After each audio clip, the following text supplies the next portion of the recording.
All right, everybody. Hi there. I want to welcome all of you to a very, very special, um, very secretive, actually, interview of the three brothers, um, and I'll let them introduce themselves. But I'm um, Jeff Sponcia.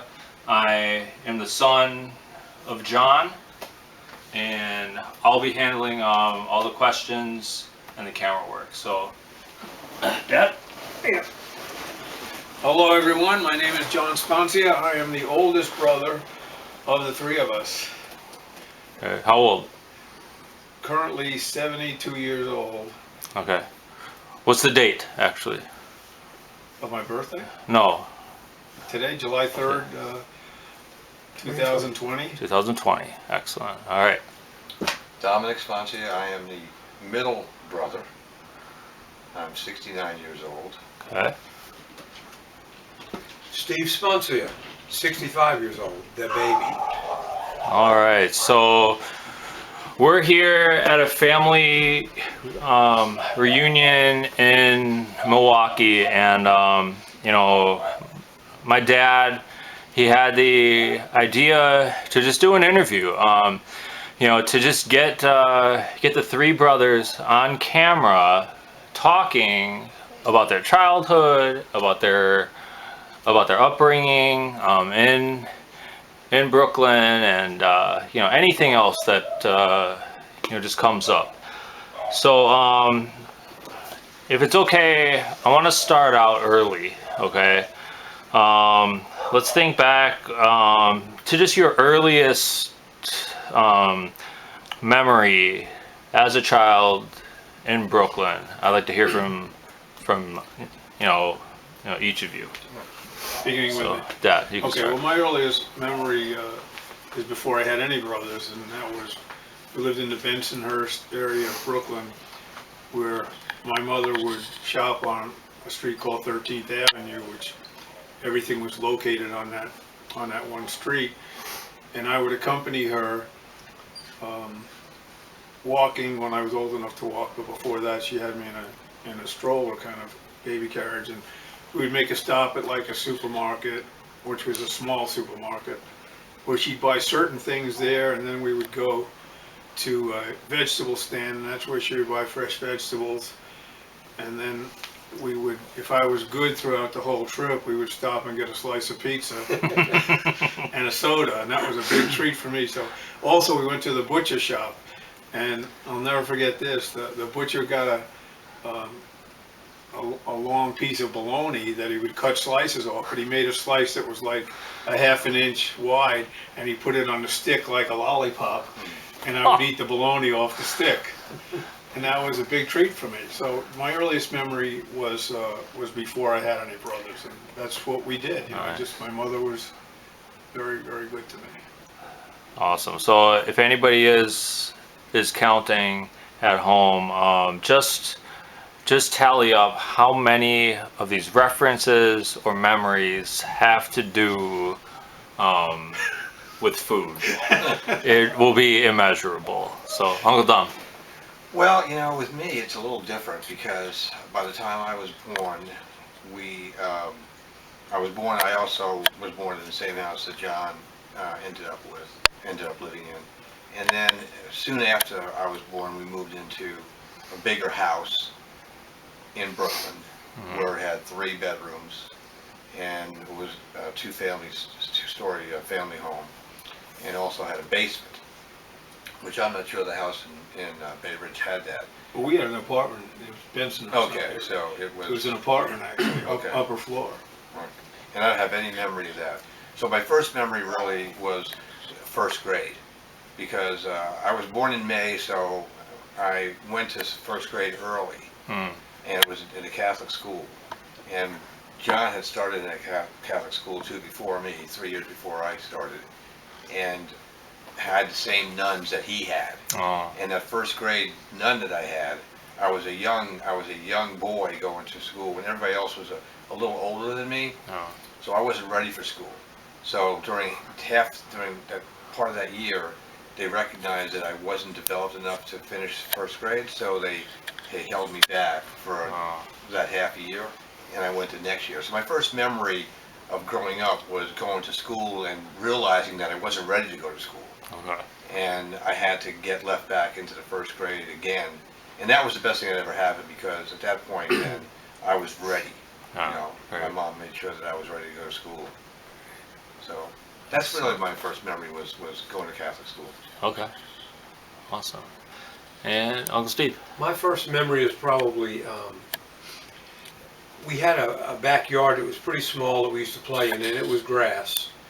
And my dad decided to concrete that backyard, which he was the concrete king. He was. Everything had to be concrete. So it wasn't long after, my memory of going back to, I was probably 4 and a half or 5, and he decided to just, concrete the backyard, put a drain in the center of it, and he had it all tipped down to where it would drip into that drain, any water. So in the wintertime, we could ice skate on it. Yeah. We roller skated in the back, in the summertime. He left enough room for Mom to have her little garden with flowers and plants and stuff back there. But I actually was bused to a school in the Bed-Stuy area of Brooklyn because the Catholic school that was around the corner was full. So I actually got on a bus and went to my first grade. I don't know, it probably was only about 15 miles from our house back then, but it probably took a half hour, 45 minutes to get there. And it was in a neighborhood that was different than our own, which was mostly white, and it was mixed with different religions and that kind of thing. So I saw the world differently for the first time my first year of school. Which we did. No, it's totally different, but it was a Catholic school also, by the way. Okay. So Nativity, right? Nativity school, yeah. Then the next year, my second year, I went to the same school they did. Like them, I had some of the same nuns, and all three of us had our favorite nuns, and going through that. I think they probably behaved a little better than I did, because I was kind of a clown. I kind of bucked the system. The nuns were very strict, and I usually, pushed the pointer a little bit to where it reached my fanny on many occasions. They could probably tell you that never was hit with it. I was in front of the classroom with it. So Nice. yeah. Awesome. Obviously, I know Grandpa, but I first want to learn even more about Grandma. About your mother. Tell us just kind of what kind of a mother was she? What was she known for? What were her tendencies? Things that she said often? Just anybody. I'll open it up to anyone. Well, why don't you go first, since you probably have the longer memory. Well, her just kindness and her total care of her family. I mean, she just loved all of us, wanted to be a mother, and was a great mother. And I didn't find this out until maybe 15, 20 years ago, but a lot of my friends at the time, I'm talking like 8th grade to high school, even into college a little bit, I didn't know this until they told me 15 or 20 years ago, but if they didn't have a good relationship or they had a problem with their mother or father, they would talk to Mom about it. Aww. And could kind of confide in her, and she would listen and I guess dispense advice to them, and they really appreciated it. I mean, more than one friend of mine was helped by Mom, and I had no knowledge of this. I didn't know what was going on. It was like maybe I was doing something else, and she would take him into another room or the kitchen or someplace, and what's wrong, what's happening at home, and they would tell her, and she would explain maybe a parent's side of it or whatever, and they loved her. She was just so beloved by people outside the family as well as inside the family, and she was, this is the last thing I'll say because I want to give my brothers a chance, she was the glue that held our family together, the extended family. She really was. We miss her. So John was 3.5 years older than I am, and he grew up, first of all, as the first son, the first grandson, the first Here we go, John. and he was a good boy. I mean, my brother John was a good boy. He had the halo. And yeah, I mean, they called him the golden boy. My grandfather called him the golden boy. I remember that. Yeah, and but it didn't bother me really. I wanted to be like him because I saw everything that he got for being who he was, and I wanted to do the same. I wanted to get the same stuff, so I would try to emulate everything he did. Okay. But I didn't do a very good job because I was wanted to do a little different than he did it, but get the same result. And of course that wasn't possible. But I always try to push the envelope a little bit. And so by the time I got to be a little older, I think what happened was my Aunt Ellie and my grandmother we were very close to them, and they ended up coming. They always came over. And so I gravitated a lot toward them, even though I love my mother and, I respected the heck out of her. I knew that, and I didn't mind it, that John got a lot of that attention, rightfully so. So I knew that if I just played my way a little bit, I could get attention from the other two. Okay. And it worked. Oh, interesting. It really did. It What a worked. conniver. They loved you. And I was really, my aunt and my grandma, especially my grandmother, I was, they were my surrogate mothers as well. Sure. So, I just felt that was my way of getting what I needed to get. Okay. Even though, because I couldn't get it all from my mom, because my mom really, had a lot of other things going on. Yeah. And, rightfully so, he did everything right. So he got the attention, and I tried to learn from that, but I didn't do a very good job. So I had to do my own little thing. Interesting. Okay. All right. Uncle And for Steve? me, I can go back to the story of me being a little radical. I remember my mom with the most love she can give a child, but at the same time using the wooden spoon often, Oh, wow. which was used, again on the butt or on the hands to learn a lesson. I always pushed the envelope a little bit, and I was very independent, and so I can remember, as they say today, getting whipped, and then getting loved like you wouldn't believe. So I always knew that in the end, love would win out. So I'd go ahead and do my craziness anyway, and not always get away with it. But it seemed to never hurt you. He used to Oh, get nothing hit like that. and No. never, No, it didn't he bother never me. cried. Really? We had, when we got punished for something, it was for various reasons. When Steve got punished for something, it usually ended up in corporal punishment. And some of that corporal punishment was use of a wooden spoon. And sometimes, he would dodge it in a way that if it missed him, it usually got one of us, especially me. So we learned over the years how to avoid that situation, but he could never avoid it because he always got in some kind of Yeah. trouble. Yeah, usually it was always wait till your father comes home, and And Sure. the strap. then the strap came off, Sure. which was a belt. Yeah. And again, it wasn't abuse, it was, He speaking Making a about that, point.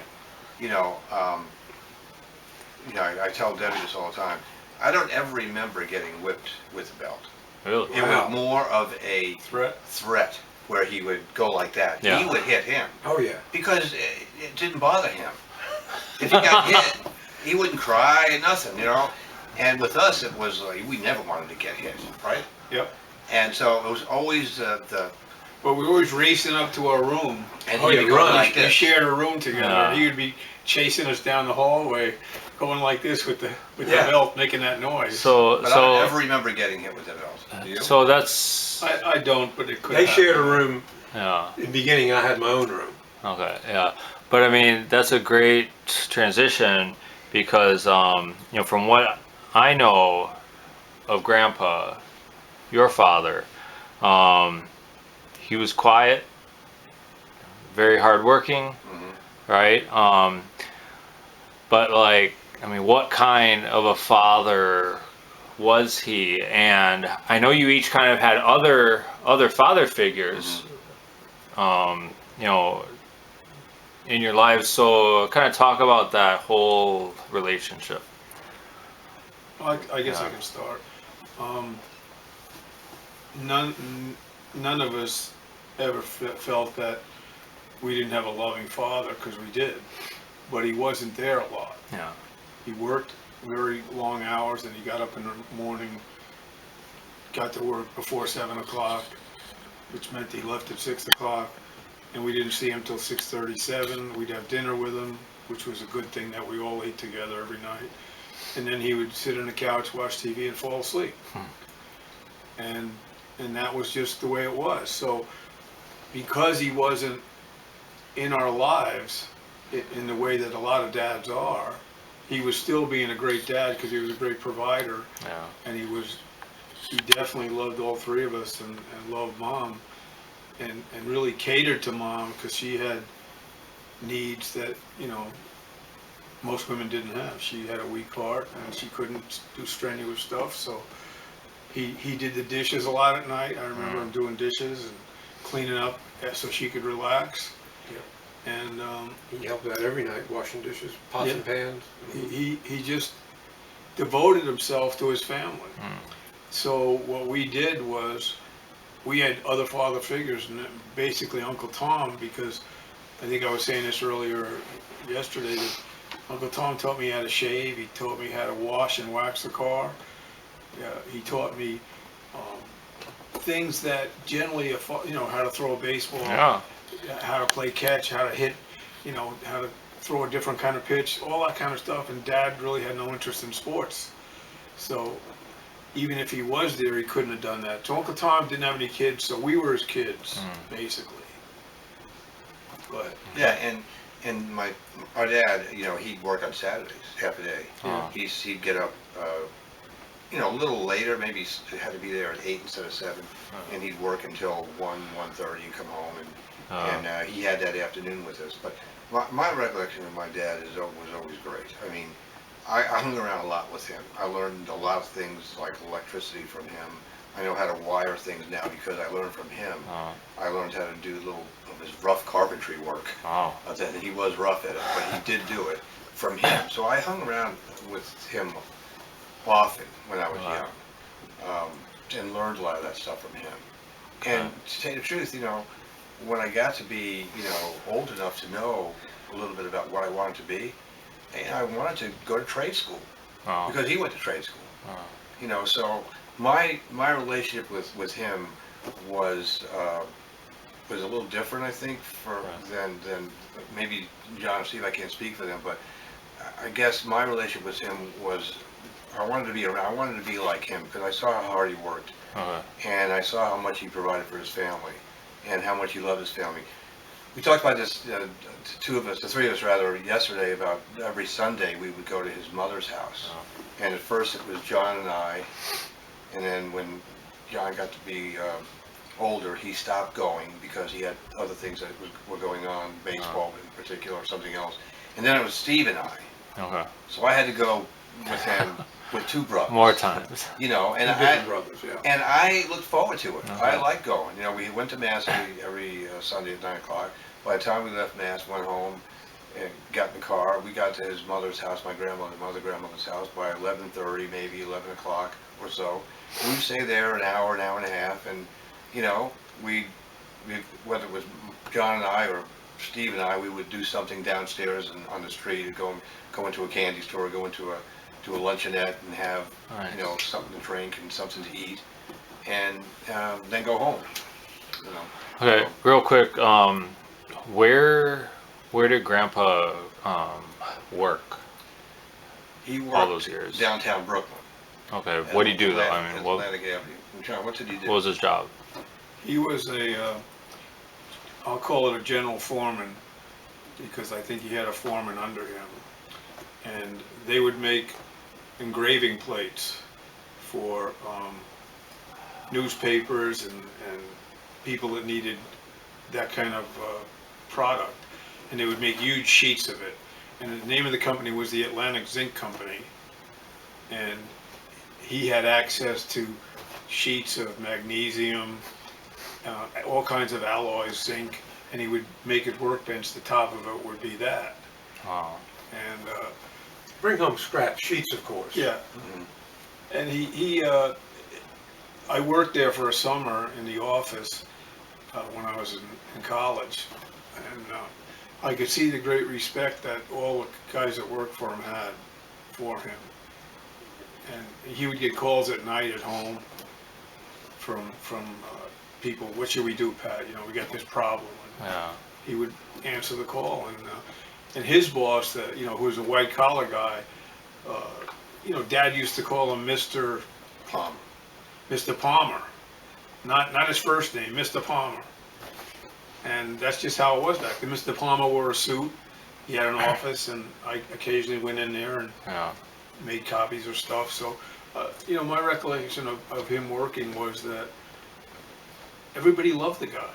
Oh. And even, you know, in his later years when Steve was close to him, living close to him, that the people that made comments after he died, that I didn't know any of these people. You could tell he was just beloved. Yeah.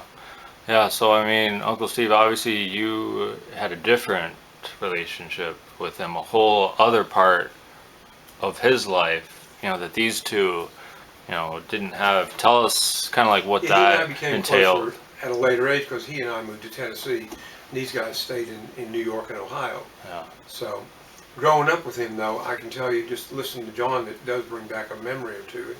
He was a very hardworking man who, in spite of how tired he must have been, he never failed to help out at the end of dinner each night.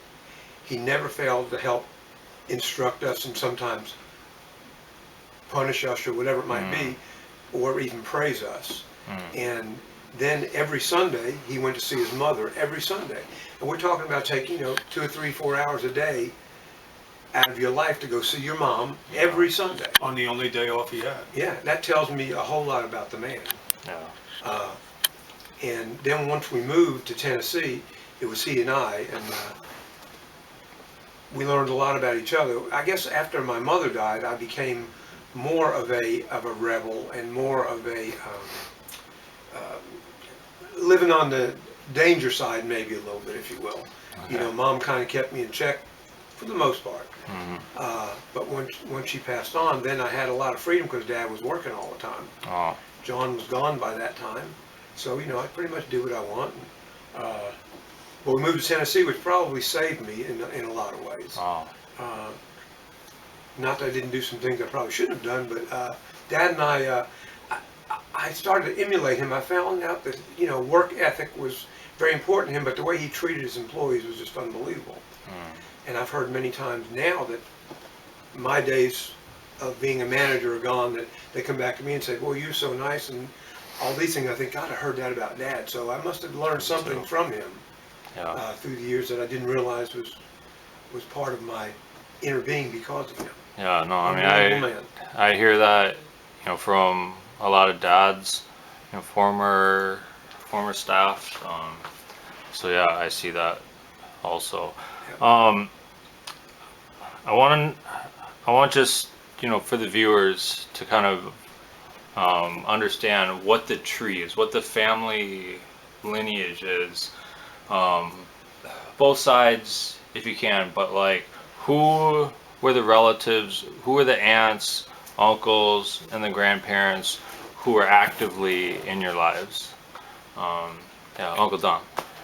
Well, obviously, in our family, you know, it was surrounded around my mother's side of the family. So, my grandfather was the head of the family, and by the time I was born, he was 61 years old.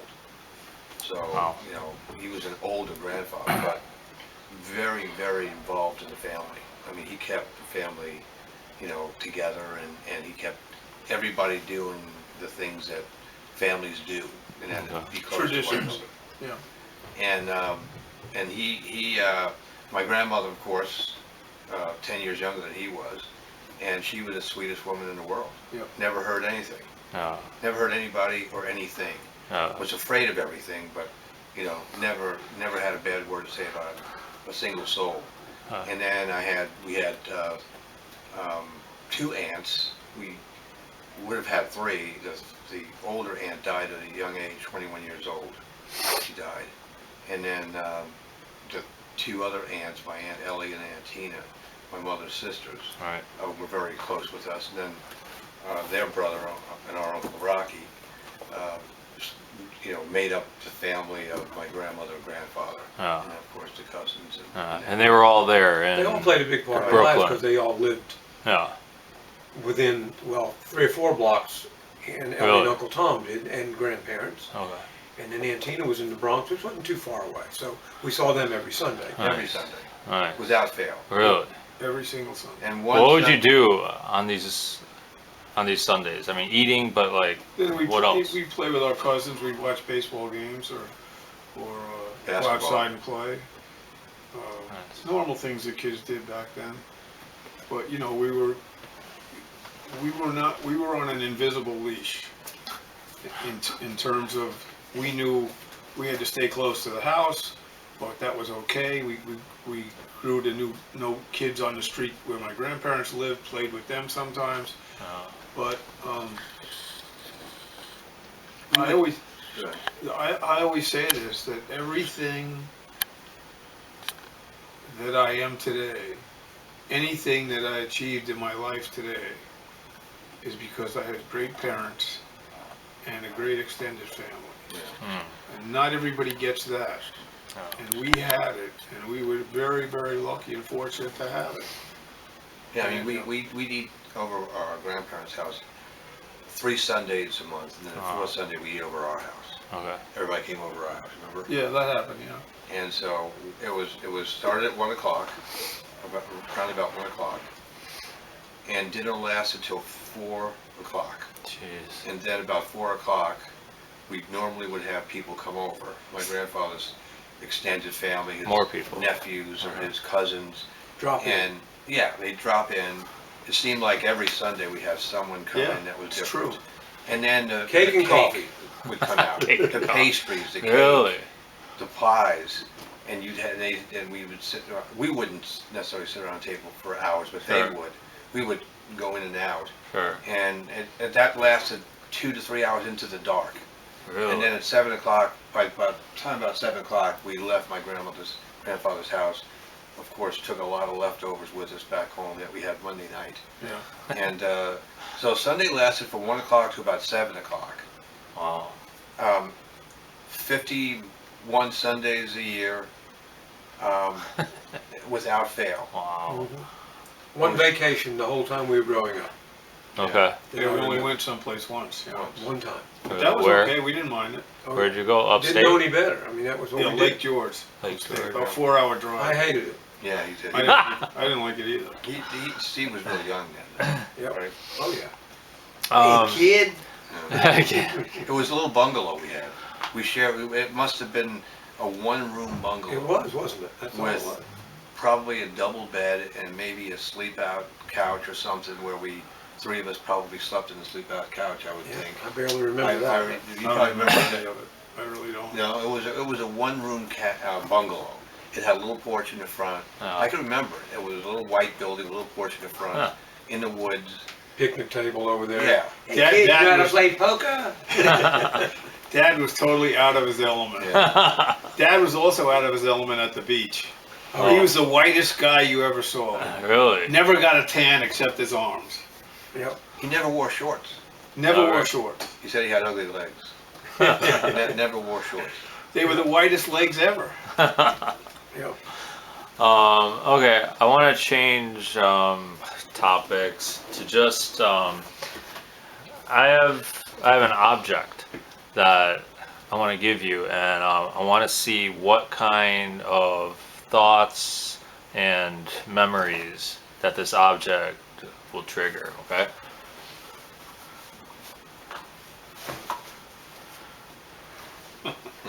A Spalding. Oh, yeah. So tell us about like how you use this and like what kinds of things. I'll do You some did of them, with it. you guys can do the rest. We lived on a busy street called Brooklyn Avenue, which was a two-way street. A lot of streets there are one-way, but this was a two-way, so it was busy. But we played in the streets with this ball, and we played something called slap ball, which the pitcher would toss it to you on one bounce, and you hit it with the palm of your hand, and you ran to first base, second base, third base. And slap ball was a big, Oh, in Brooklyn, it was a big thing to do. The other thing, and I'll let you guys finish the other stuff up, was stick ball in the street, sure. where again, you would get pitched on one bounce, and you'd use a broomstick, and there were bases, and the manhole covers were like in the Home middle of plate the street. second. Yeah, the manhole was home plate, and then second base was the next manhole, and then first base was the door handle on a car or something. Right. Oh yeah. So that's some of it. Dominic, carry on. This ball was the sport we played. Yeah. We played, and I could name 4 or 5 different things we played. Stick ball, stoop ball, against ball, against the steps of your house. Slap ball, punch ball, fast pitching. You know, Tell them what's fast pitching. fast pitching was that you would go to a schoolyard and you'd paint a box Oh, on the yeah, wall, or with chalk rather. You chalk a box on the walls.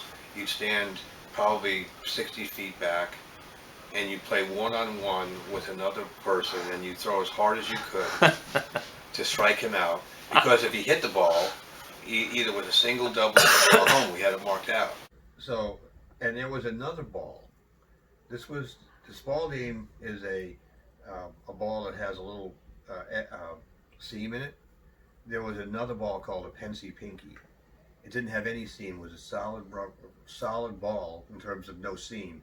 Same hollow inside, and it bounced higher. Okay. So we had 2 kinds of rubber balls that we played with, and we played with them, like I said, 5 days during the week. We played with this ball, the Pensy Pinky ball, all 5 days. Okay, so who was in these games? I mean, you know, how'd they happen? Everybody in the neighborhood had friends, and we all played. It was basically a Brooklyn, New York game. Sure. Or games.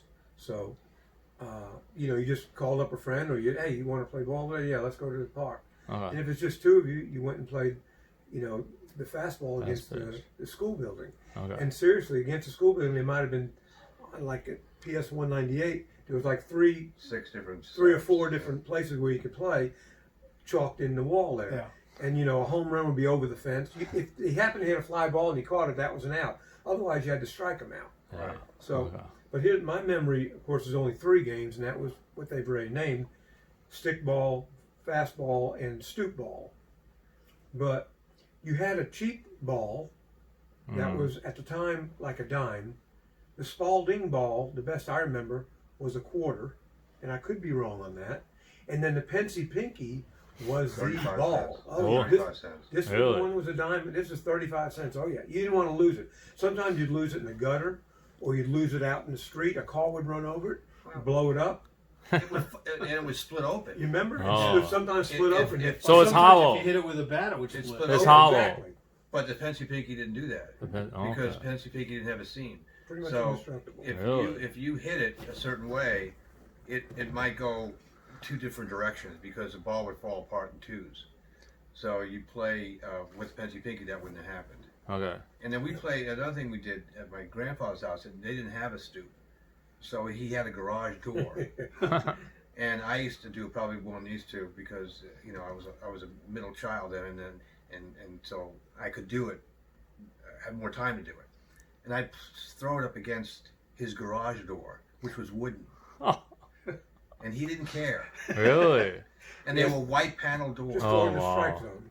And so every time you throw it against the garage door, it'd make a mark. Okay.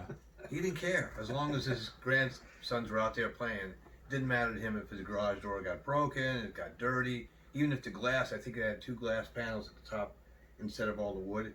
And we never broke them, but I mean, if that broke, I'm sure he wouldn't have cared. Nice. Yeah. So, I mean, obviously, you each have an affinity for baseball. was that pretty much, you know, your sport growing up, or I mean, were you just as interested in, in football, For basketball, me, that other was the sports? game. That was it. That was it for me. Okay. If I ever played basketball as a kid, I don't remember it.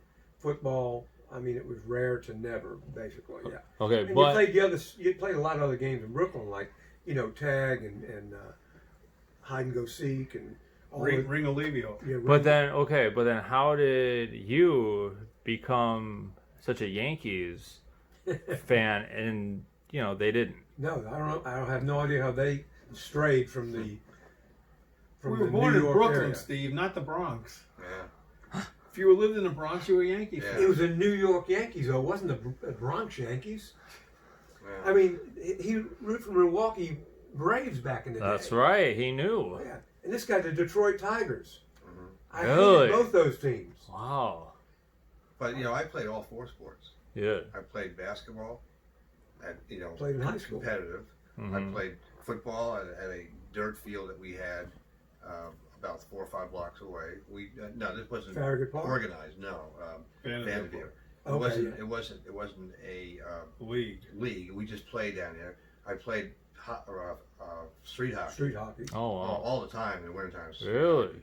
And of course we played baseball, Okay. Basketball. basketball. Oh yeah, basketball, baseball, hockey, and Football. Yeah. Yeah, we had All four. we had a basketball court in our backyard. Really? Yeah, Yeah. we did. That concrete Oh, sure. Sure. backyard. Okay. How about you, Dad? All four favoring baseball because that was the one that I played organized. The CYO was a league. You had to make the team and Mm. you play competitive games against other parishes.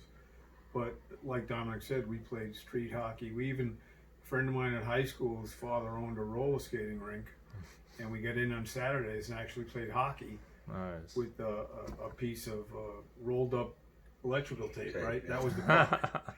That was the puck. And this guy was really a good skater, and his team killed us. Okay. But it was fun doing it. And so we played football in the street. We would have, it's called two-hand touch. We would also play rough tackle, that was what it was called when we played it in the park that Dominic talked about, where you tackled people. We had shoulder pads, but that was about it. Okay. No other equipment. Helmet. Who's the best out of all of you? As far as being an athlete. Well, I mean, different sports. Different John was sports, a better yeah. baseball player than I was. Okay. I was a better skater than he was, so I was a better hockey player. Yep. We probably were even in the basketball court. In football, I didn't play a lot, so I probably would tell you that he was better than I in football. Okay. Is that fair? I was just averaging all that. Averaging all of them. Those guys played together a lot, and I didn't play with them. So I I was mean, younger. I can verify, because at past reunions, we would play basketball, right? Right. And oftentimes I think it was my dad and I pretty much beating Dominated? you guys, and no, I'm kidding. No, we were all I thought pretty good. Yeah. Yeah. So, I mean, you kind of talked about your education, but I hear all these names of all the schools that you went to, but just kind of for the viewers, lay it out. Each of you, what was your primary school? What was your junior high and your high school? Okay, So, Dad? I'll start it. By the way, there was very little, if any, kindergarten back then Really? where Okay. we lived. So We didn't go. we didn't go. You just went to the first grade. Okay. And it was St. Vincent Ferrer, and it was 2 blocks from where we lived. So we walked, we came home for lunch, we went back to school until 3 o'clock. Then I went to Xaverian High School, which was a Catholic high school. It was located in Bay Ridge. It took me an hour to get there one way on 2 different buses, Oh, transferred on the buses. yes. All male.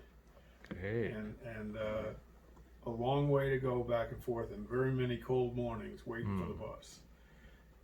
After that, I went to City College of New York, which was free because I got high enough grades to get in. And like Dominic said, he wasn't ready for first grade. I wasn't ready for college.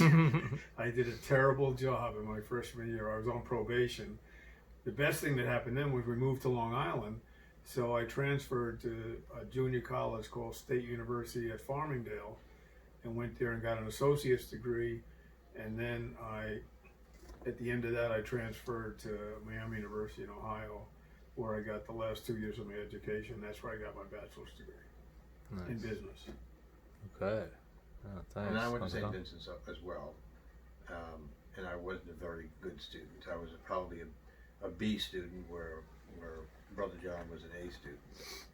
And like I said, I had the same nuns as he had, so every class I had, I was compared to my brother. No. And I didn't care. I wanted to be, but I could never match his grade. But, you know, along the way, I learned that you know, the harder I worked, the better I got. But I graduated and then didn't know what I really wanted to do. And like I said before, I wanted to go to trade school, so I did.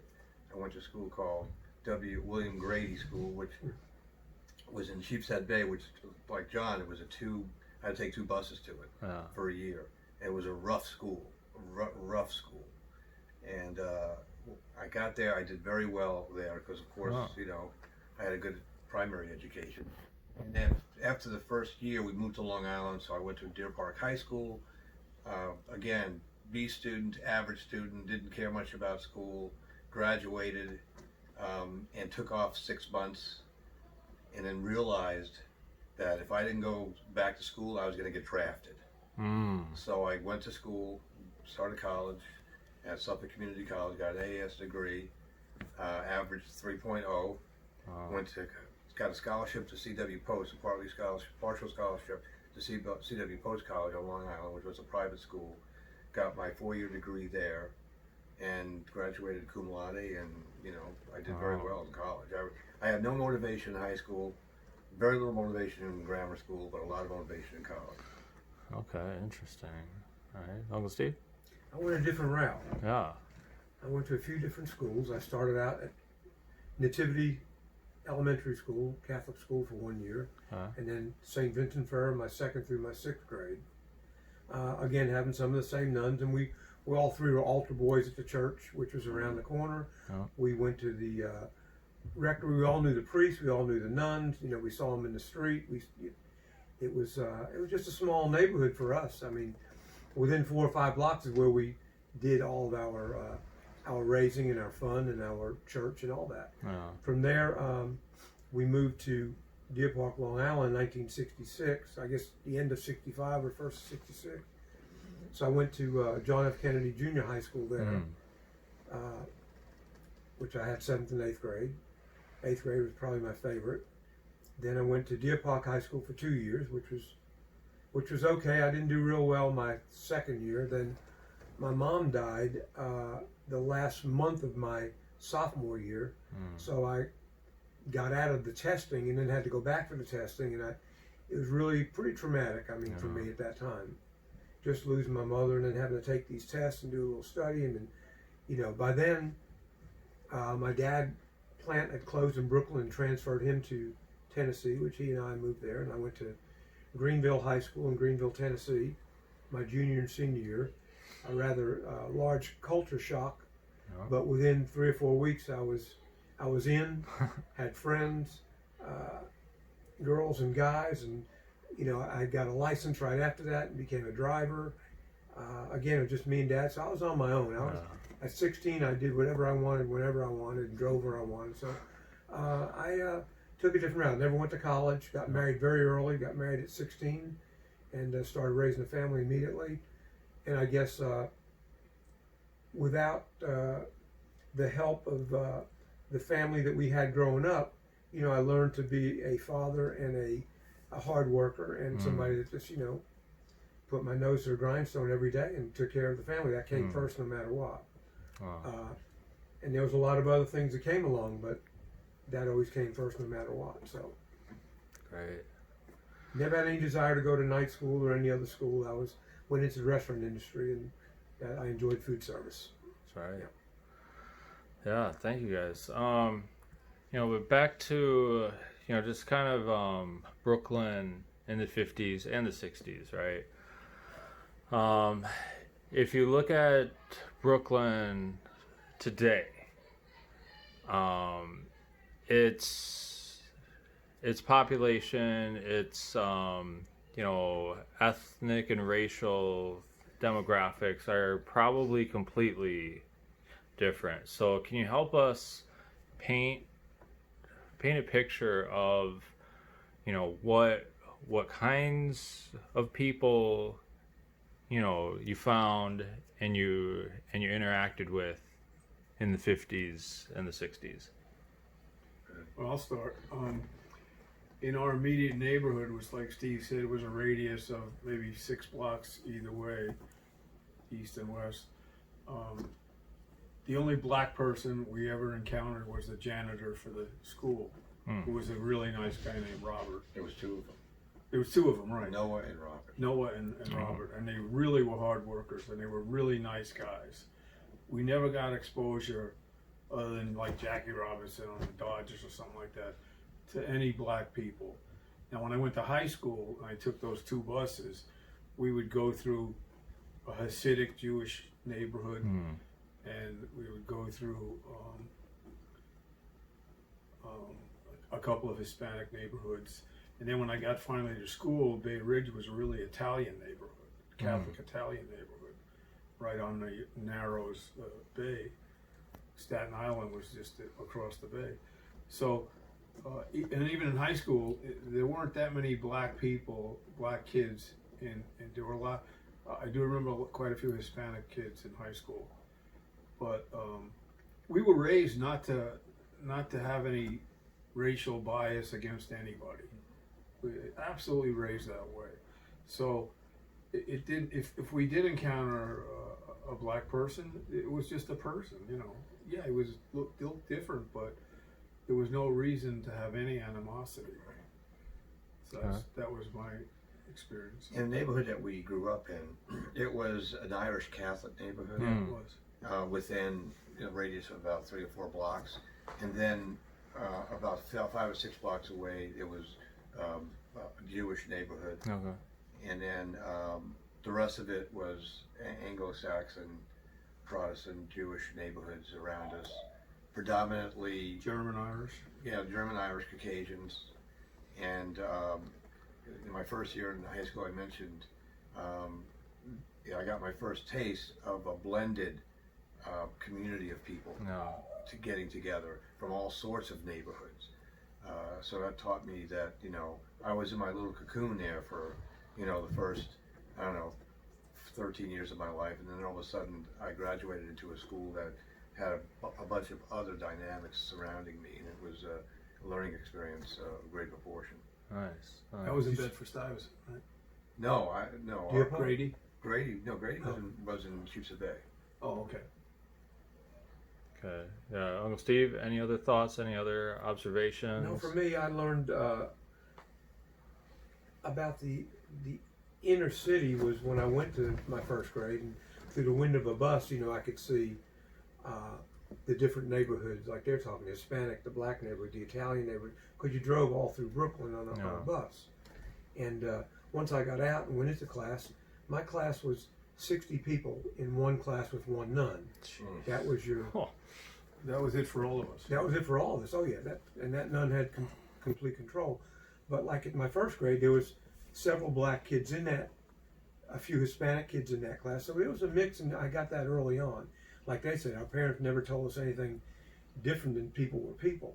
And I think just being raised Catholic, you're raised to love, and that's all we ever did. Everybody was okay. It was just everybody was different. The next door neighbor was different. I mean, on our street of Brooklyn, I can't think of an Italian. Everybody was something else other than we're the ones that went to our grandparents. I don't know that anybody else did. No, it was an Italian. We always did that. Wow. So we were like in this little box, even on our street. And it wasn't until I moved to Tennessee that I found out there was a difference between blacks and whites, and the South and the North and other things. Wow. So it was quite an experience. It was really good growing up in those years. I grew up, in the 60s, basically in Brooklyn, the late 50s, early 60s, and I wouldn't trade it for anything. Do I think it was the best of times? It felt like it, but you're looking back now, you see there were so many prejudices also at that time, and everything wasn't perfect, just like it's not today. Okay. No, thanks. That helps us, kind of like understand how it's changed now in 60 years or so, because I mean Brooklyn's one of the most international boroughs or cities, in the country. Right. I want to talk about like all the stories, that I've heard, about your childhood, about hijinks, about, like all the pranks and everything. So one of them, I'm pretty sure, Dad, it involves you, I think. Talk about something to do with President Kennedy and you getting out of school. Yes, it was the 1960 presidential election and Kennedy Nixon, and when we went to bed that night on election night, it was not decided who was president. It was that close.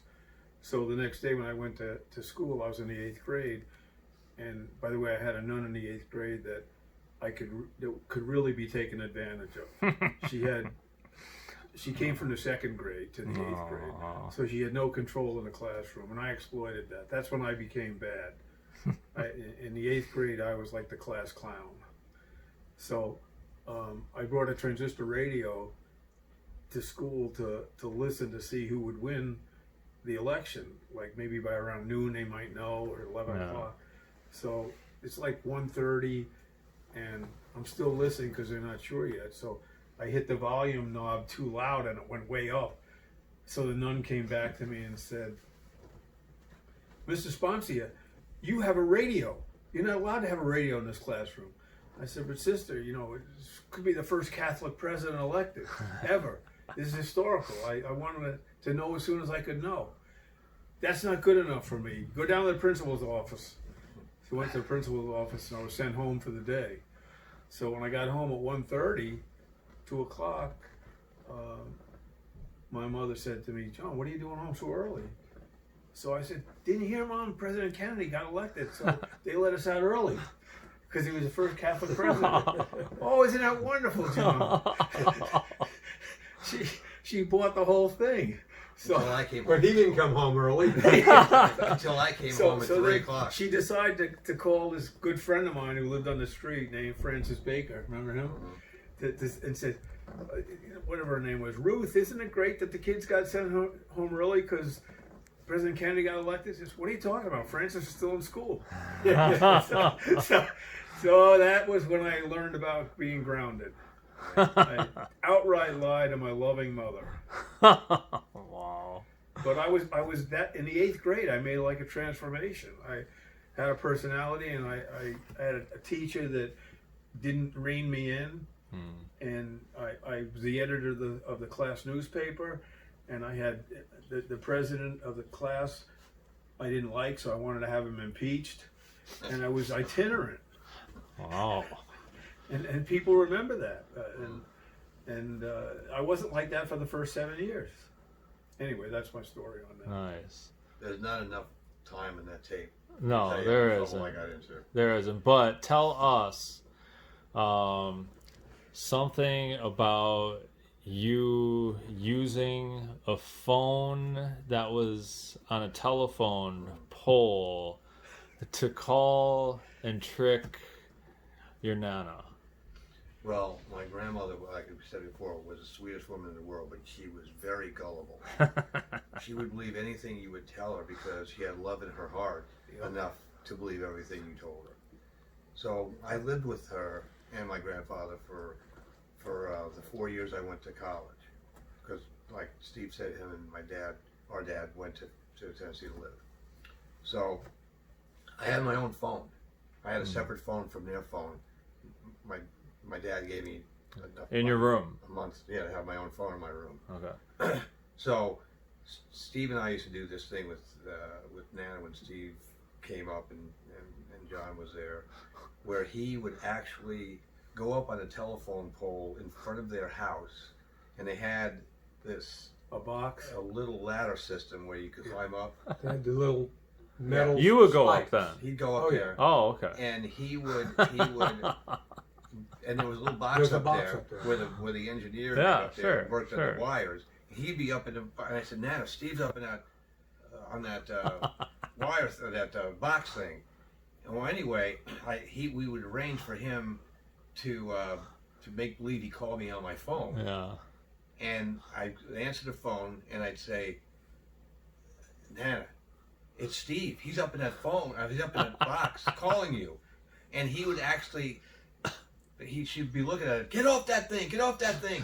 And we would make believe that the actual phone call was taking place. Yeah.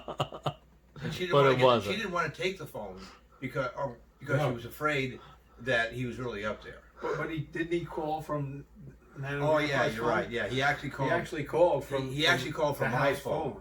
He called from Oh, my right. phone. All right. Nana's phone. See, he'd go up there. I'd bring Nana to the window. He'd go up there, and I'd say, "See, he's up in that thing." And while She'd shut the curtain. She didn't want to look. Yeah. so while she went back to the kitchen, he snuck in the house into my room, made the call to her landline, and then I picked it up. I said, "It's Steve. He's up in the telephone pole. He wants to talk to you." So he get on the phone and talk to my grandmother, and she'd be saying, Get down from there. Get down from that thing. You're You're gonna gonna go get to in trouble." jail. I can tell you stories about her from now until tomorrow. She Yeah. lived across the street from a funeral home. And every morning she would go out and she'd watch for the hearse to come in and drop the body off. And so when I get up in the morning to go to school, she was looking. I said, "What are you doing?" They're delivering somebody in there. I said, "Is it somebody or somebody?" They're bringing somebody in there. So I would go over there, and the hearse would drop off the body and the flowers, and some of the flowers would land on the ground, and I'd pick up the flowers and make a bouquet and bring it in. Say, "Dad, I brought these flowers for you." "Oh, that's beautiful. Thank you. Where'd you get that?" "I got it from the funeral home." Get out those flowers out of here. Bad luck. I don't want the hard luck. I don't want the flowers. Hard luck. I don't want the flowers in here. That's for the dead. That's for the death. Also, on the side of the funeral home that faced their house was where they would bring the body out and load it, and the flowers would come in and out of that door. Right. So a lot of times when a funeral was done, they throw flowers away. Oh, So it was sure. right outside that door. So Well, they'd fall off the fall off. Yeah. whatever they were carrying it in, and I used to make a little bouquet. Yeah. I mean, we did that all the time with her. No matter what it was, she believed it. Well, I can remember this growing up in Brooklyn, and these Yeah. guys did it first, and then I did it later, and my friends, and we had a neighbor named Ganahan, Mr. Ganahan. Okay. It was And you- Gannon, Gannon. actually. What was it? Yeah. Gannon. Gannon, I'm sorry, yeah, Mr. Gannon. The song was, we sang a song that was Ganahan, Yeah, Ganahan. yeah. But Mr. Gannon, yeah. So we would do, I don't know if he had any children or what, He had or if he two even had a girls. wife. He had children. We had two girls. See, I remember none of that. But you do things at his house. You'd knock on the door and then run. He'd come out looking who the hell knocked, that kind of thing. Oh yeah, and then you'd call the pizza place to have a pizza delivered, and he'd knock on the door and he didn't order a pizza.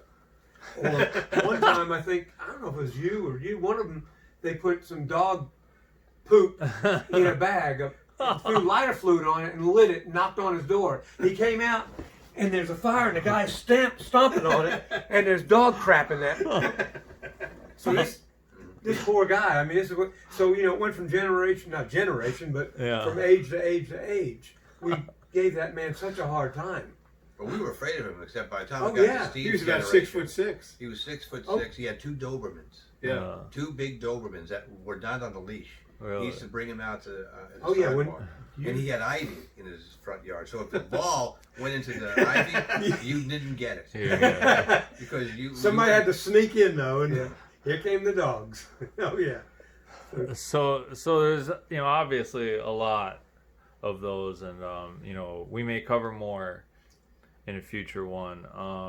I wanted to reference there are terms that were common in the 50s and the 60s in Brooklyn that, you know, today would be, you know, completely foreign, or, you know, we wouldn't know what they mean. Let's talk about some of those. The first one I can think of, ash cans. What are ash cans? You guys want to take No, go that ahead. You're the oldest. Go ahead. one? Ash cans. Well, they used to have heating systems that were coal furnaces, where you actually had a coal bin in your basement. And when you did that, there were obviously ashes. So the ashes went into a barrel, and that was my grandfather called it the ash can. They were steel barrels, right? Yeah, they were Steel? steel barrels. Yeah. Okay. They weren't aluminum. They were steel. Yeah, they were heavy. And the other reference to ash can is a firecracker. It was called an ash can, a certain kind of firecracker. Really? Yeah. Like an M80. Yeah. Okay. Smaller than an M80, bigger than a Silver. firecracker. Remember that? So- Silver. Yeah. Now the term that you just mentioned, that term, there's another term.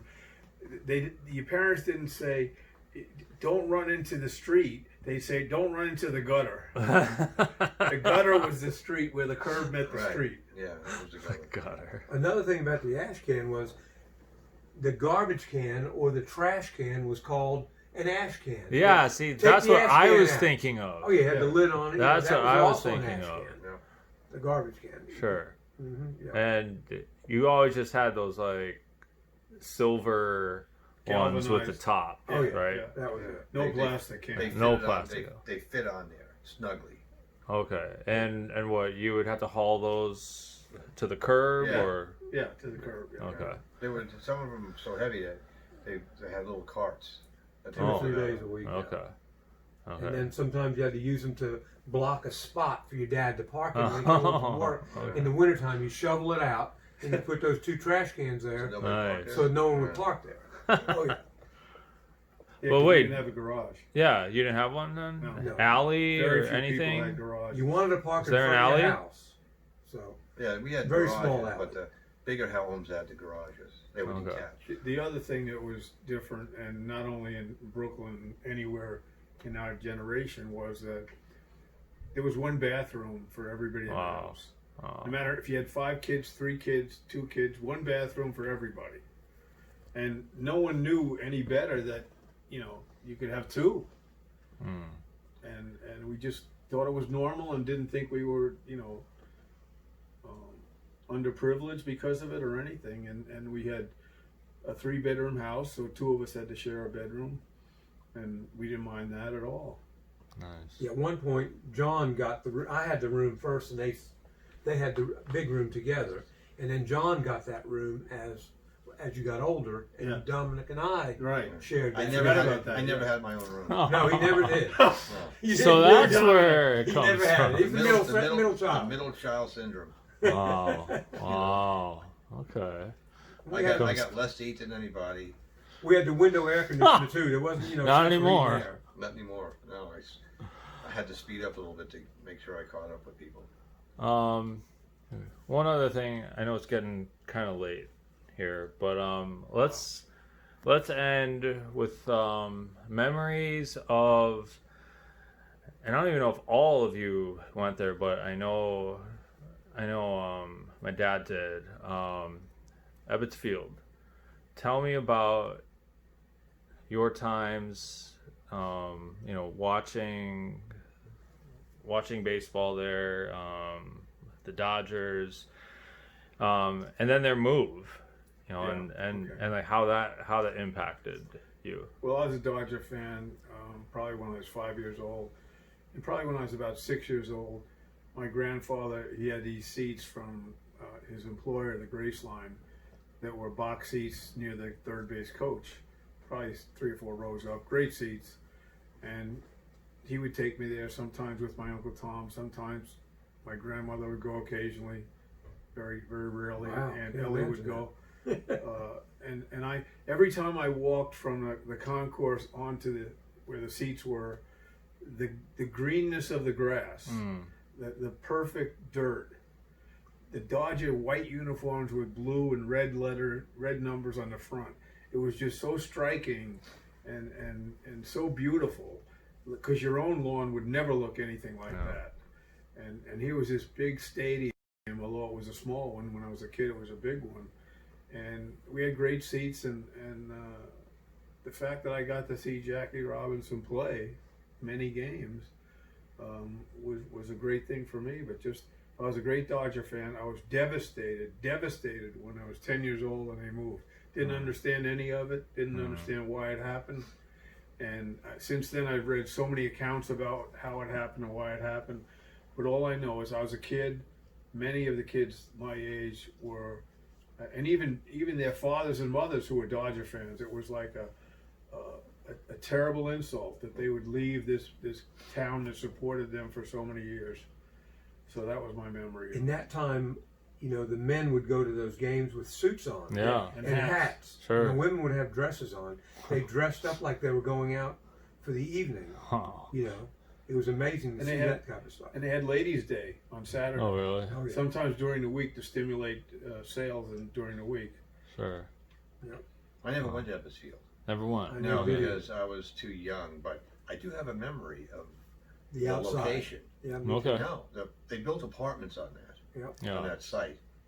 And as you entered the apartment building, home plate was in the lobby. Wow. And so Cool. one of my bike trips, which my mother never knew I went, was a bunch of friends. We would, ride the bike up to that one time to Ebbets Field. That was a long ride. It is a Yeah. long road, yeah. And we actually got in and saw home plate in the lobby. That Wow. was the only memory I had. I've never And seen that was like, I was probably 11, 12 years old. So the apartments had been built for a while. Sure. But the home plate was in the lobby. Remember You that? can't remember the field, I I don't mean, remember that, the but I think I stadium remember itself, reading though? about it. You what? You can't remember the stadium at all, though? No. When they moved, I was Son. 6 years old. Okay. So I don't remember that. Yankee Stadium, yes. Mm-hmm. Yeah. Even Polo Grounds, when the Mets played Oh, the yeah. Polo Grounds, I Okay. was there. Oh, Steve. I'm just thinking that if this is for the generations to come Mm-hmm. that want to get a view of what it was like growing up in those days. It's not just our family, it was our neighborhood. You know, you talked about the ball playing and what we did. You know, there was just things that went on in our community where we had, a milkman, and Yes. we had a bread man, and we had a fish man, and we had a Vegetable. vegetable. I mean, were these like orders, like you were on a subscription, No, or they just went down the street. No, they just went from They house ran to like house. the milkman ran Monday, Wednesday, and Friday, and Mom would leave a note on And he the changed on the them milk. out. 2 quarts of milk. Glass quart. how would you pay? That's a good question. At the end of the week, probably. I think it was the end of the week. Envelope? I think he Little actually envelope or came and something? collected like a paperboy would. Yeah, like cash. Now, like you go to Nana's and stuff, I remember seeing seal test milk and stuff like that. Yep. Gordon's. Borden's was, big, yeah. Okay. Are you catching all that, or we're not even on? You're on. Oh, you're on. Keep going. Keep going. I mean, I have other questions, but like, if you have Well, I other think it's points, important that they would understand that you didn't go to the store for everything, you had people that came to you, sure. purveyors that, knocked on your door or just left it with you. So it's almost like an Amazon kind of a thing, only You didn't go online to order. yeah. They And came to and you. They came to That's- you. Did you more call? I personal mean, level. did you call, or was it just like No. every home Yeah. had this Well, they had If the they option. wanted it. They had the option. if you wanted it? Okay. Yeah. Now, the other thing they had also, which was very strange, was, if you go to the amusement park, they have all these rides, and one of them was called a whip, where you sit in this car and they whip you around. The truck came around, and it had a whip on the truck. It's the only ride it had. And the guy would ring his bell or whatever, and the kids would come out and go on the whip for a nickel. For or a something. nickel. Yeah. And really, In the neighborhood? yeah, Oh yeah, right in your street. Right You in get your slung street. around. A mobile front of your amusement park. Yeah. We had the whip. Good idea. We had They had the the carousel. swing. yeah, the one that pendulum like. Yeah, the swing. And we had like 3 or 4 different ones that came to the neighborhood. We had like 4 or 5 ice cream men that came around. Yeah. Oh. Some of it was soft serve. Yeah. So like kind of in that vein, I wanted to ask, because nowadays, right, parents rarely, if ever, allow their children out of their sight. But back then, I mean, were you guys just able to like, walk around the neighborhood? I mean, talk about the safety back then. Always felt safe. Always. We would leave on Saturdays or during the summer. I would get out of the house by 10 o'clock. Sometimes I come back at dinner time, 6 o'clock. Yeah. The whole day out. Where? What'd you do all day? I go down The park. Yeah, the Park? park down to the junction, have lunch, have a piece of pizza down. What's the junction? Junction is where Foster Avenue and Flatbush No, Avenue, two big. Nostra. Nostra Avenue and Nostra. Flatbush Avenue met, Okay. and the subway met It was the there. last subway Yes. stop Yeah. Really? on that route. It's like the biggest thoroughfare in Okay. Flatbush for sure. And our mom, I'm sure, didn't know where we were, but it was a safe neighborhood. Yeah. Police, the precinct was 2 blocks away, and they patrolled the neighborhood pretty darn good. Okay. So we just, hung out. We call it hanging out. They call hanging out on Google now, get Google Hangout. Yeah. Yeah. We did it, back then, except we didn't have a computer. In person. Yeah. If you weren't playing right on your block, you were playing within 3 or 4 blocks. You may be playing on someone else's block, or you were at the park. And a lot of mischief went on. A lot of mischief went on. We didn't do everything by the book, let me tell you. We would have gotten into a lot of trouble if our parents knew sometimes what we did. Really. On that note, there's one thing that I haven't really heard any of you kind of talk about from not your childhood, but maybe like in your teenage years and high school. How about girls? How much of a thing was like, getting girls' attention, either like in the neighborhood, in school? Were you interested in them at that early age? Because like I haven't heard anything about that. What age you Back talking then. about? High school. Junior high school. There was no junior high. Or yeah, to grammar High school school. and then high school. In high school, the Friday night dance was at the bottom of the church, the basement of the church. Okay. And that was a big event for kids our age. You would go to this dance and you would ask girls to dance and get to know them, and sometimes it was just one dance and it was done. Sometimes you got to know them better. And that was, to be honest, a lot of guys that age snuck in liquor in a little brown bag. And the dances. A half pint, and they would go in the men's room and swig it, and then put it in their suit jacket pocket. Yeah, that right? Yeah, and they would smoke in the bathroom, and there were chaperones, but the only thing the chaperones did was they get between you and the girl dancing, and they put their arm there. So Really? you're too close. Get that A arm. nun? No, not a nun. Nuns didn't go. Light people. Oh yeah. Okay. Men or women. Okay. Every Friday night during the school year. In the summer of the time we didn't have it, but you got to remember in high school, John went to an all-boys school. Yeah. I went to an all-boys school in my first year, so there were no girls at school. So you just hung out with girls maybe on the block you lived, and that kind of stuff. But, Okay. But I mean, like, was it frequent? I mean, were they playing any of the ball games with No. all the boys? No, No. they played in the neighborhood like the games like, Hopscotch. yeah, and Jump rope. freeze tag and yeah, jump rope. hula Okay. hoops. The girls were involved, but usually played with their brothers. Sure. Okay. Their brothers were our friends, and I didn't do Right. the dance thing they did because I was too young and Sure. When they didn't have a dance, maybe once every 2 months there'd be, they call it a roller skating bus ride, where they'd fill up a bus, charter a bus, take us to the roller rink, and you'd roller skate for 2 or 3 hours on a Friday night, get back by midnight. All right. Well, I never knew anything about that. Yeah, we did. You did Don't it you too? remember that? Yeah, in 7th and 8th grade we had that. Okay. There's, I was in Cub Scouts and Boy Scouts, but that had nothing to do with girls. That was all. See, the Catholic school, even though it was integrated by gender, they didn't promote, having a boyfriend or a girlfriend. They try to keep you apart, and then when you went to an all boys high school, there just weren't any. Uh-huh. So you relied on the weekends, and as a result, I didn't really start dating girls a lot till college. So college. Huh? Okay. Interesting. So I've been told that others in our family want to hear each of you answer this. All right. Um, tell us one thing that you like, and then one thing um, that you don't like about each of your brothers. And That's a we'll start with loaded Uncle question. Steve.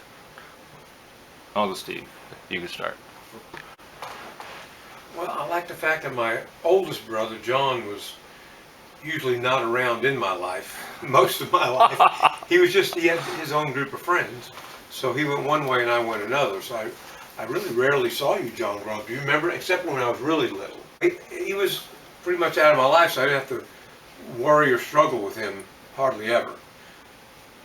So I really don't, there's nothing negative, you know, that I could say about John. Dominic, you know, him and I were a little closer in age, and we wrestled a lot together. We both watched wrestling together, and we had each other in holes, and we wrestled a whole lot together. We both played with the dog a lot together, Chip. Good. Okay. So the dog was kind of a tie. But again, he had his group of friends, and I had mine, so we didn't play together outside of the home. That was rare, if any. I don't even remember. So I mean, there's nothing negative I could say. Positive that they were both positive influences, and I learned to love music because of both of them. Oh, They okay. both had, you know, albums. Of course, our parents had records too, Oh. Italian records and 45s, and you know, I learned to love rock and roll because of these guys, the Beach Boys and Oh. the Everly Brothers, and you know, some of the stuff coming up in the early '60s. So I have no negative, Okay. many positives. Okay. Uncle Dom. Well, again, it's hard for me to think about anything negative because, you know, we were all three of us were close in our own ways to each other, in different ways, but close. The generosity was always there between both of them. I mean, John and I stayed in touch a lot closer than Steve and I did, but I always felt that if I called Steve, it was like I talked to him, you know, last week.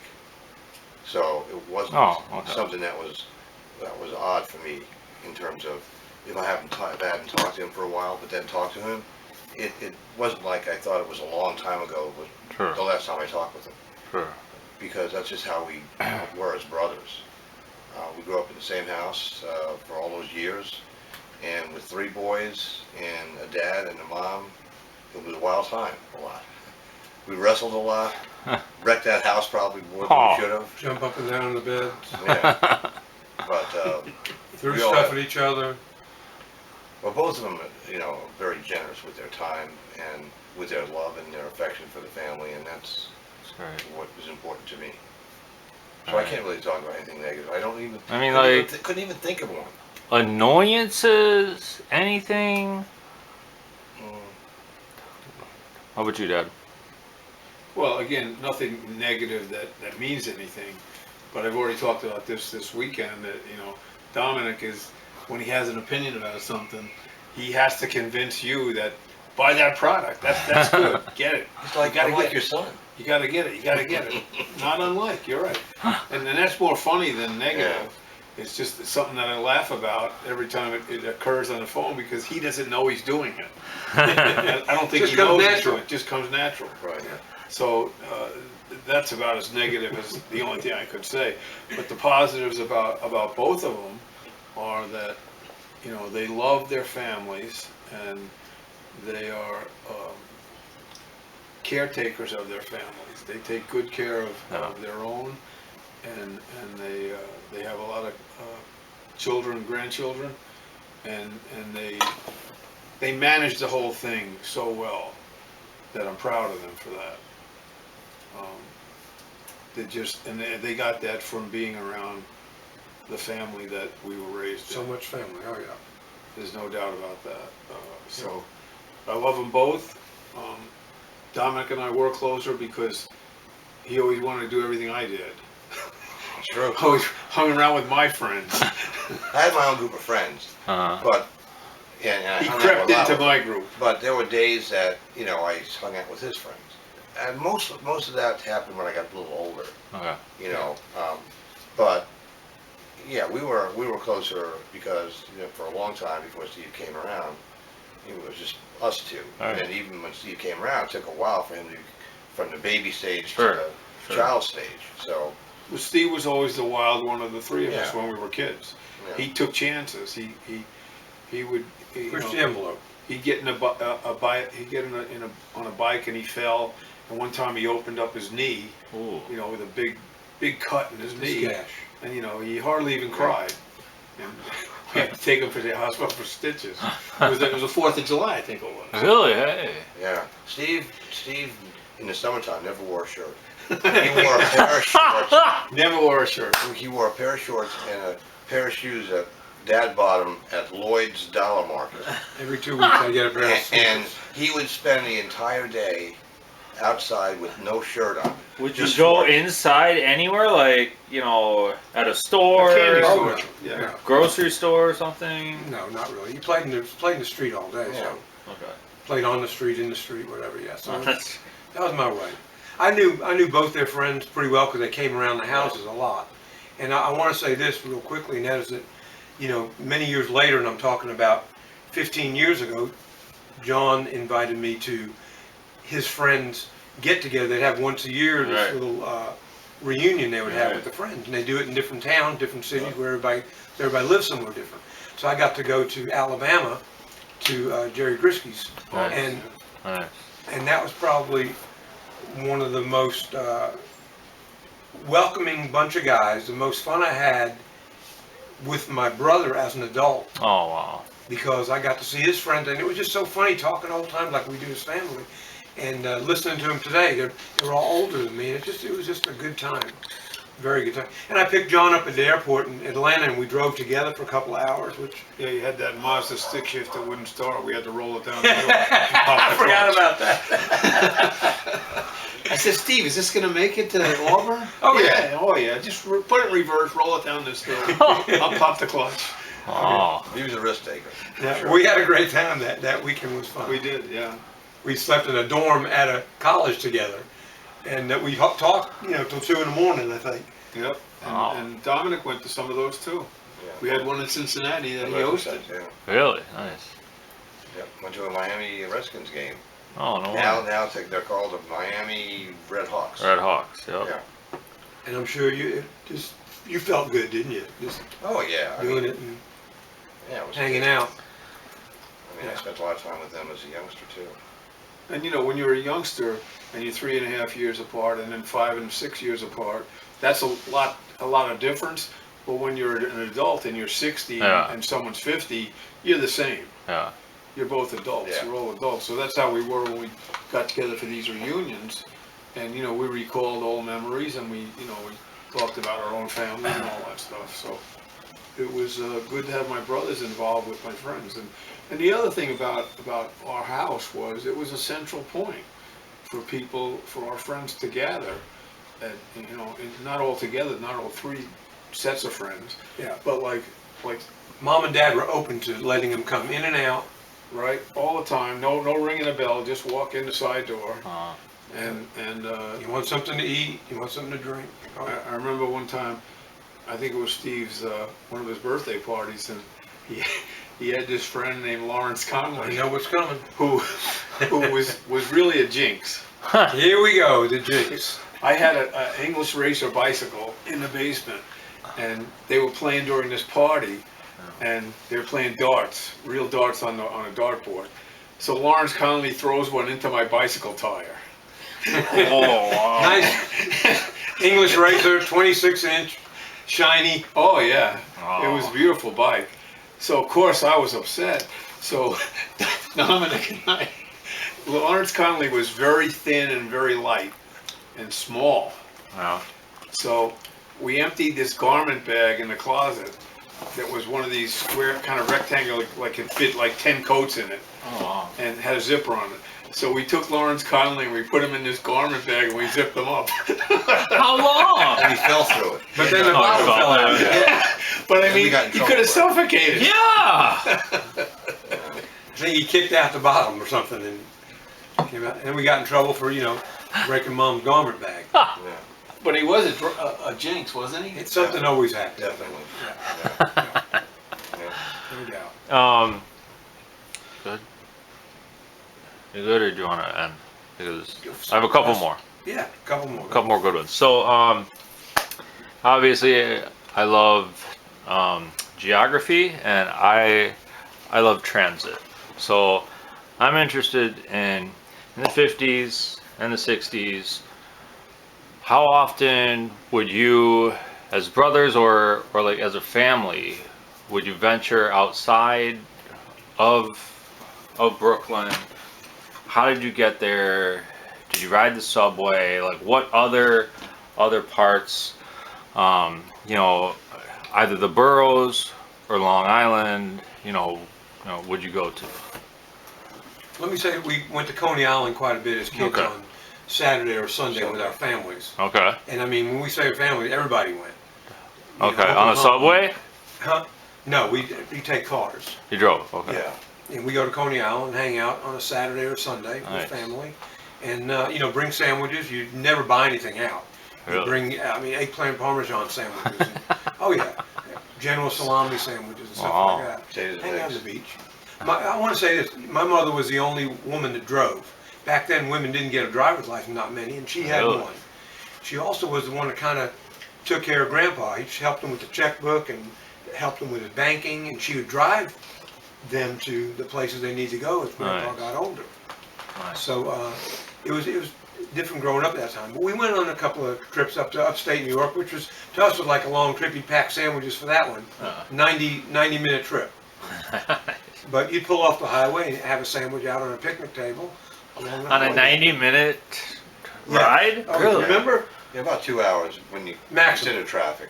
Okay. But, we also, John and I did, I'm sure Steve did too, we rode the subways by ourselves, Yeah.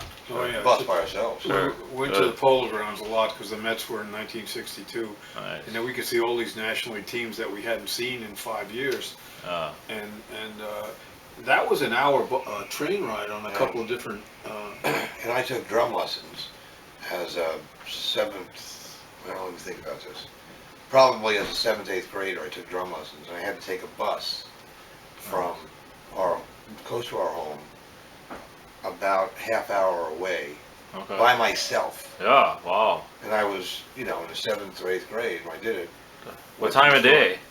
After school. After school. So, 2 floors up was his studio, Sure. and I would go up there and take drum lessons. Wow. So, and took the subway back.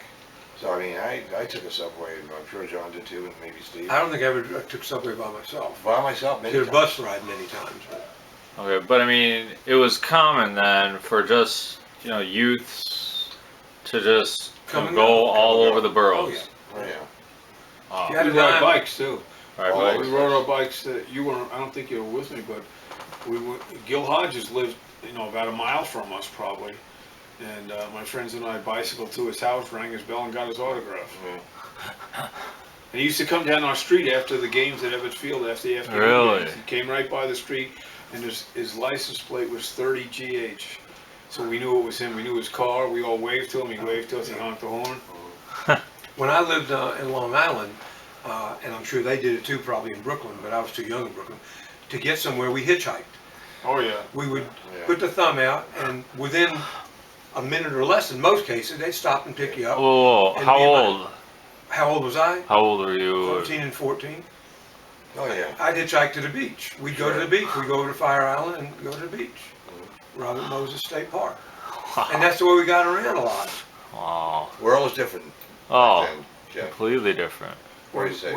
When Jimmy Lawler and Ted Wachter and I went to Florida Listen to this one. to visit Grandpa, we took a plane to Jacksonville, How old were you? freshman in college, Okay. and we got out in Jacksonville and we still had another 60 or 80 miles. You went to go Orlando, right? to Ormond Beach, Ormond Beach. Ormond Beach, yeah. and to where Grandpa and Nana were staying, and we hitchhiked, and some soldiers picked us up.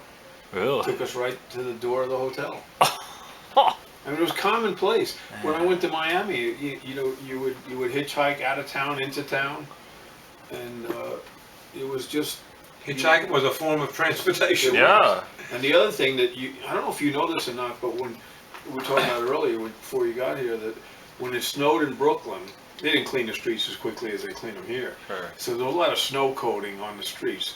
So when the buses came by, if you didn't want to walk in the snow 5 blocks, you got on the back of a bus on the bumper and held the bumper, and we called it yarring. You did tell me this. Yeah, and it was a quick way to get someplace. That From the is street. absurd. It Wow. was I a did Brooklyn thing. You did that? Oh, plenty I of did it times. too.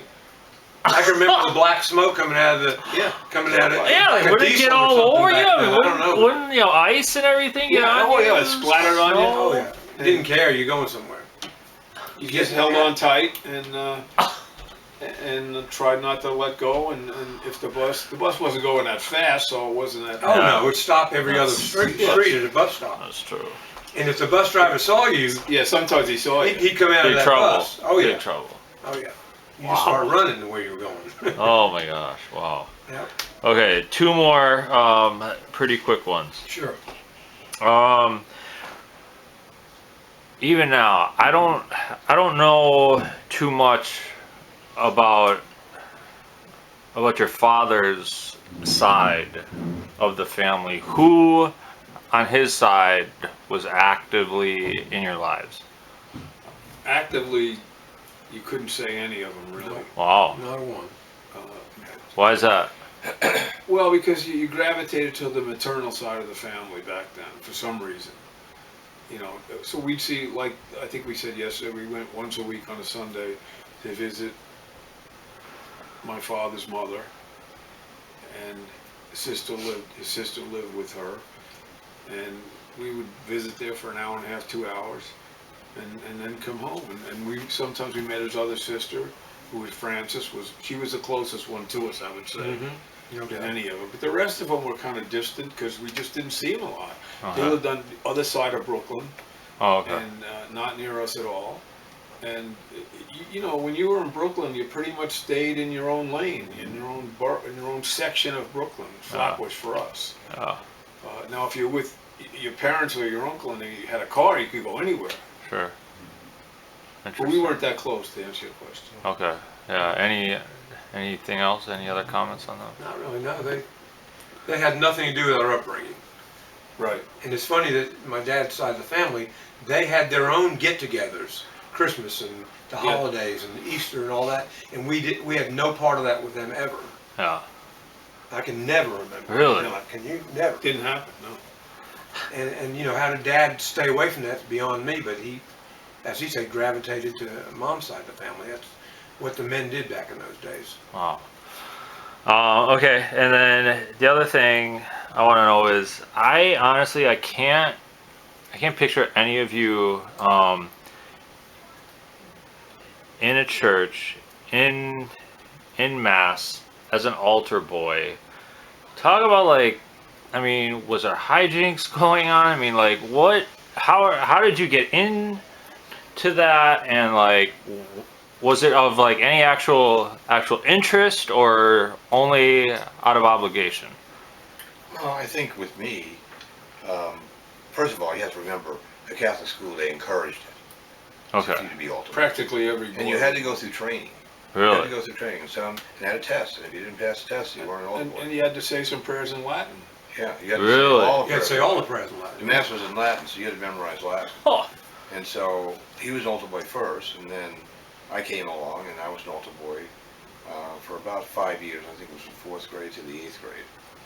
And, you I know, was there for about 2 years. it was an honor to be an altar boy. Really? It was Okay. a real honor to do weddings, to do even funerals, Really? and Sure. to do I did a midnight- lot of funerals. You got out of class if you did a funeral. Yeah, Really? yeah. You came down from class Daytime. and you missed an hour and a half of class. Which was always good. And then we did midnight mass for Christmas and Easter. Wow. Not Easter. I don't think Easter. I just No, you didn't midnight mass. I think Christmas. Yeah. Midnight mass. So, you know, it was an honor to be an altar boy. If you were one, you were in a select group. Sure. And you tried to be as good as you could at that job, better than other altar Yeah. boys. What were like all the duties Of of an an altar altar boy? boy. Yeah. Well, you got there early and you lit the candles on the altar. On the altar. You had to set up. So you had to set that up, and then you got into the locker room and you put on your, they called it a cassock, and a surplice. and a surplice was the With white a part. bow tie, you had to do the bow Yeah. tie with a collar, big plastic collar. And, then you'd find out what priest you were serving with that day. Hopefully we got a good one. Yeah, Okay. hope we got a good one. You knew them all, Oh, yeah. or Oh, no? yeah. There was 4 or 5 of them Oh, that alternated, Yeah. so you never knew who you were gonna get till you got there. And then you just assisted the priest with communion. You held a plate, a gold plate, underneath the person's chin in case the host dropped off the tongue. The bread.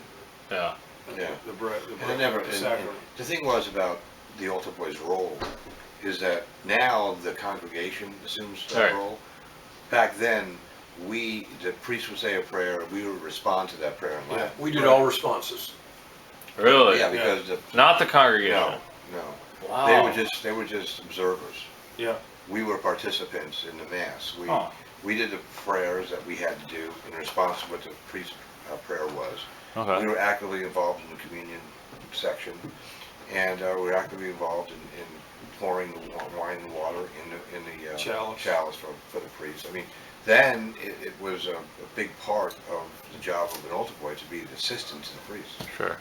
I'd say Yeah. our mother probably pushed us somewhat to be an Okay. altar boy also. sure.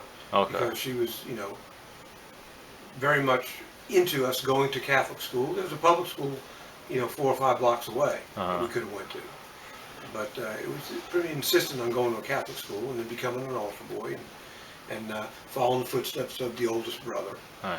So, and I'm sure she was very proud to have Oh, wow. altar boy sons. Sure.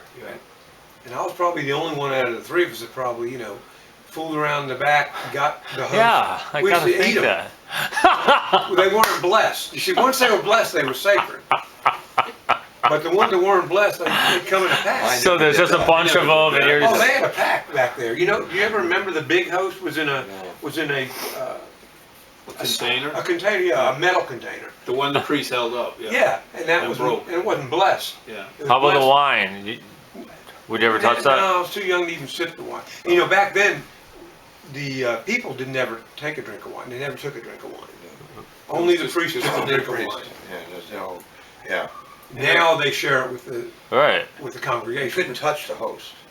Really? No, all the boys couldn't touch. Back then, no. The host and the congregation couldn't touch the It was host. That placed just on the your priest. tongue. Yeah. Yeah. Geez, think about that. Which was these days. really unsanitary. Oh, yeah. But nobody thought about that. No.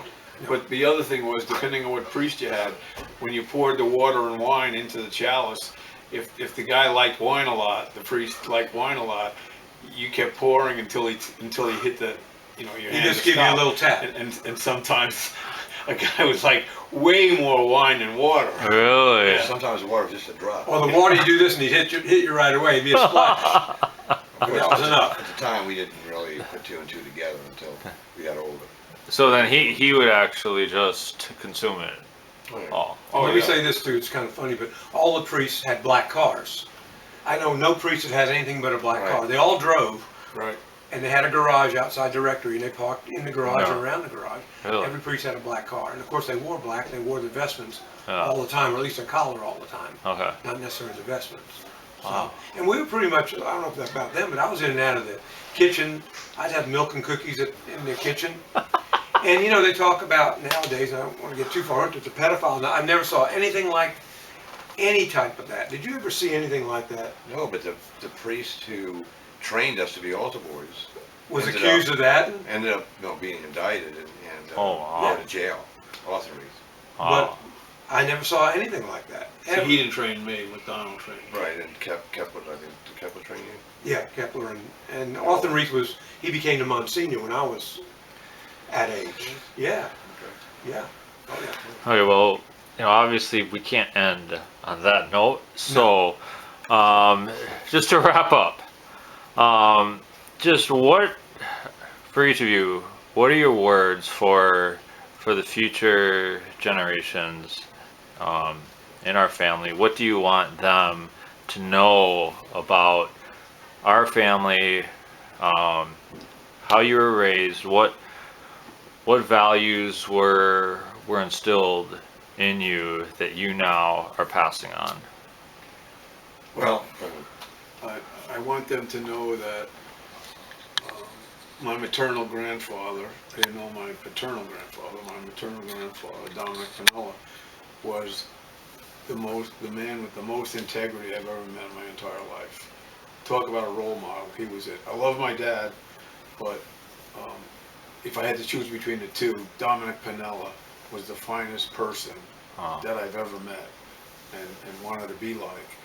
And what I want the future generation to do is keep that family unit intact as much as possible, because that's where, when kids go wrong, it's because they lack a family unit.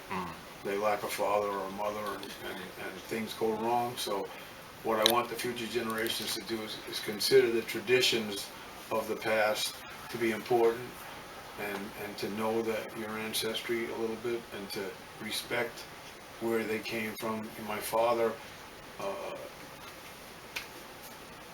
he was in a world war where, you know, hundreds of thousands of people died. God knows what he was through. We don't. We have no idea what he was through. But he made it home, and he didn't have PTSD, or at least it wasn't diagnosed. And he raised a family and just pushed forward. And I'm sure when he was over there, he said, all I want to do is get home, God. Get me home, and I'll be a good father, and I'll be a good husband. And that's what he was. Awesome. yeah, there's not much to add to that, only that with my particular family, I have 2 daughters, and I told them a long time ago, and I even wrote them a letter. We were going on a trip one time together with my wife, and I wrote them a letter and said, you know, no matter what happens, you know, always be close to each other. Because at the end of all this, you know, when I'm not here and your mom's not here, it's going to be you and your family. So if you do anything for me, I just want you to remember that, is to keep together and be close all the time. And don't focus on what you don't agree on. Focus on what you do agree on. Great. Well said. Great, thank you. And I like to say that we've all passed the love that we had onto our children, and now our grandchildren. And I think it's very important to keep that love together by having holidays together, having dinners together, going places together, and never forget that it's okay to tease and wrestle and argue with your brothers and sisters, because that's all part of growing up. There's nothing wrong with the love-hate relationship you sometimes have as children, because really, in the end, that's all you have is your family. We all have friends, and great friends for years. I've got a couple that, you know, I would consider brothers, but, you know, they could tell you, I've called them from time to time, and they've called me with a personal situation a time or two. And that's who you go to, and my own children have done that. And that's who you go to, and my own children have done that with me, with themselves. So I think it's important to keep that together, even though miles separate you. Love never separates you. And that is my final thought. Is that a wrap? Well, we're gonna end it right now. We just want to say thanks for watching. We love you guys. We miss you, and happy 4th from all of us. This is July 4th, 2020. So you know, we hope you learned you know, a lot. I've learned so much from my uncles and my father that you know, they've kind of shaped who I am, and so it's a pleasure, it's an honor to have you know, conducted this interview. So until then, have a good life. God bless you all, and we are out.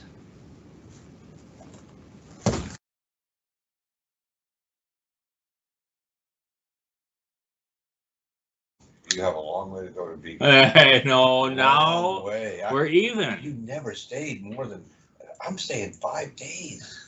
5 days. No, we had a good 4-day, 3-night. One time, I Maybe, think. but this is 5 days, 4 nights. That's impressive. It Yeah. is. I have to say that.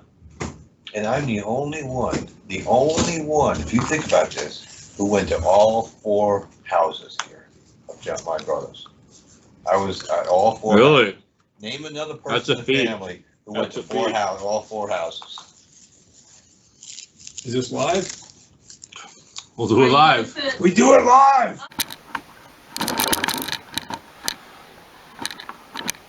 Is that broken? Yeah. Yeah, that's all I have.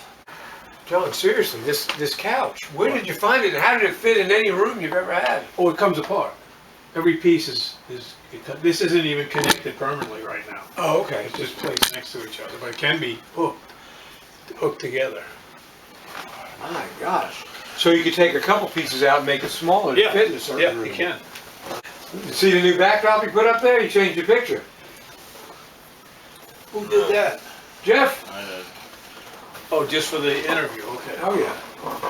He's not going to rearrange the place. Yes, he will. He has done He's it. staging it all. Sit down, Uncle Steve. Get all that? Let me get a piece of Trident out here and I'll be a happy man. No YouTube on this thing. What's that? No YouTube. I'm counting on you, man of honor. Hey, of course. That's kind of bright. Yeah. Yeah, it'd be too much shine off my head, man. Dad, do you want to sign us off? Good night, straight ahead.